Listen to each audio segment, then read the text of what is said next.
జగిత్యాల జిల్లా ఇబ్రహీంపట్నం మండలం ఎద్దండి గ్రామంలో శ్రీ మల్లికార్జున స్వామి జాతర అంగరంగ వైభవంగా భక్తి శ్రద్ధలతో జరిగింది. భక్తులు వేకువజామునే గోదావరి స్నానం ఆచరించి మల్లన్న స్వామికి ప్రత్యేక పూజలు చేసి బోనం సమర్పించుకున్నారు. కోవిడ్ నిబంధనల ప్రకారం ప్రతి ఒక్కరూ మాస్కులు ధరించి గ్రామానికి కిలోమీటర్ దూరంలో ఉన్న మల్లన్న గుట్ట వరకు ఒగ్గు కళాకారుల విన్యాసాలతో వెళ్లి బోనాలు సమర్పించారు.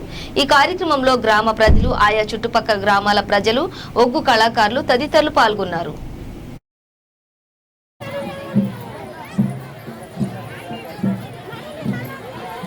Social media